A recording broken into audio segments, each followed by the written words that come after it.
Salam sejahtera Malaysia, terima kasih kerana menonton video-video dalam channel ini. Sebelum kita mula, jangan lupa untuk tekan tombol subscribe, share, like dan komen. Let's go! Salam sejahtera dan salam perpaduan berita seterusnya. Najib sanggah penyokong bosku yang pro-PN. Berita penuh. Najib Razak kelihatan menjarakkan diri daripada kumpulan yang mendakwa mereka sebagai penyokong bekas Perdana Menteri itu, tetapi mengkritik kepimpinan UMNO dan penyokong PN. Noriana Najwa, anak perempuan Najib yang menerima mesej daripada bapanya itu, menyampaikan pesanan tersebut. Datuk Seri Najib ingin tegaskan bahawa Syed Imran dan Papa Gomo tidak mewakili Datuk Seri Najib mahupun penyokong-penyokong Datuk Seri Najib. Syed Imran juga tidak diarahkan oleh Datuk Seri Najib untuk mengeluarkan apa-apa kenyataan mengenai pendirian Datuk Seri Najib. Datuk Seri Najib sudah berada dalam penjara hampir setahun dan tidak adil bagi Syed Imran atau mana-mana individu lain untuk tunggang atau mempergunakan nama Datuk Seri Najib, katanya pada hantaran di Facebook hari ini. Noriana berkata pendirian Najib hanya akan disampaikan di laman sosial rasminya melalui mesej daripada peguamnya. Pada malam Khamis, Syed Muhammad Imran mengadakan perjumpaan penyokong Najib yang kecewa dengan Presiden UMNO Ahmad Zahid Hamidi kerana dianggap pengecut dan tiada keinginan untuk mencari keadilan buat Najib. Syed Muhammad Imran juga menuduh Zahid secara berterusan menggunakan mereka untuk sokongan dengan menggunakan nama Najib.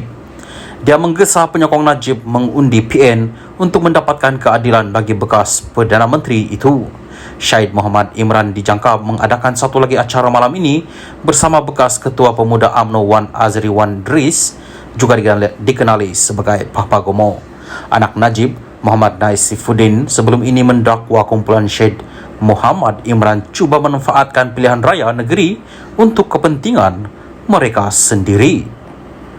Sekian berita, salam Malaysia Madani. Salam sejahtera dan salam perpaduan kepada seluruh rakyat Malaysia. Berita panas hari ini dipetik daripada Malaysia Kini bertajuk Sanusi ditahan awal pagi lepas semua panggilan polis kena reject. Berita penuh. Polis hari ini menjelaskan Muhammad Sanusi MD Nor ditangkap pada awal pagi selepas beberapa panggilan telefon yang dibuat kepada Menteri Besar sementara Kedah itu ditolak. Menurut Ketua Polis Negara Razaruddin Hussein, pihak berkuasa pada awalnya meminta bantuan kepada Kedah semalam, namun ahli politik terbabit didapati tiada di negeri itu. Kemudian katanya mereka mendapat tahu Sanusi akan hadir untuk satu program bersama Astro Awani pada jam 10 malam, namun pemantauan yang dibuat mendapati tiada kalibatnya di situ. Justru usaha menghubungi Sanusi bagi memaklumkan keperluan dia hadir di mahkamah telah dibuat melalui telefon, tetapi ia gagal apabila semua panggilan berkenaan ditolak. Panggilan juga dibuat kepada Setiausaha Sulit Kanan dan Setiausaha Politik beliau, namun semua panggilan tersebut di-reject, katanya pada sidang media khas di Bukit Aman petang ini. Turut hadir Timbalan Ketua Polis Negara Ayub Khan Maidin Pichai. Jelas Razaruddin, berdasarkan laporan berita Sanusi mendakwa dia tidak dimaklumkan akan didakwa, namun sebenarnya usaha polis menghubungi pengarah pilihan raya PN itu yang ditolak. Terdahulu Sanusi diberkas sepasukan anggota polis di sebuah premis di Kuala Lumpur kira-kira jam 3 pagi dan ia mengundang rasa kurang senang sesetengah pihak.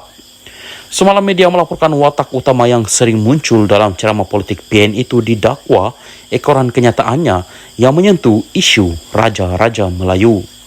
Pada 11 Julai lalu di Selayang, Sanusi menyampaikan ucapan antara lain mendakwa yang di Pertuan Agong tidak menitahkan pembentukan kerajaan perpaduan. Dia juga membandingkan peranan Sultan dalam pelantikan Menteri Besar di Kedah serta Selangor. Ia kemudian mendorong pelbagai pihak mengadukan ucapan Sanusi itu kepada polis, antara mereka yang termasuklah ahli Dewan Diraja Selangor sendiri yang menggesa pihak berkuasa bertindak ke atas ahli politik terbabit.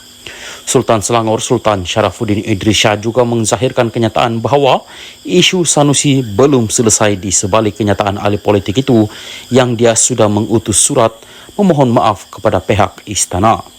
Kata Nazarudin, arahan untuk mendakwa Sanusi hari ini diterima daripada Jabatan Peguam Negara semalam. Menurutnya lagi, polis menerima 58 laporan berkenaan Sanusi di seluruh negara termasuk daripada ahli Dewan di Raja Selangor sendiri. Kita lihat bahawa sifat-sifat kes ini atau kecenderungan kes ini ialah menghina atau memberi bangkit marah isu-isu institusi di Raja.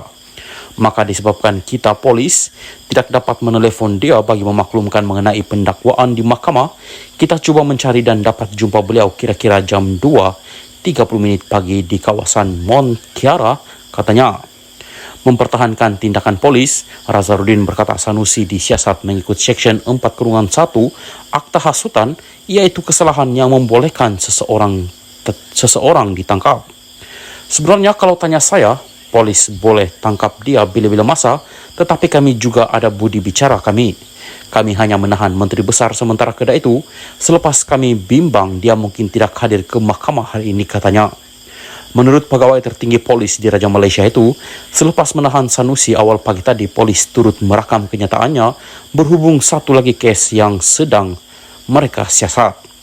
Katanya, ia membabitkan laporan polis yang dibuat pada 14 Julai lalu, namun butiran lanjut mengenainya tidak didedahkan setakat ini.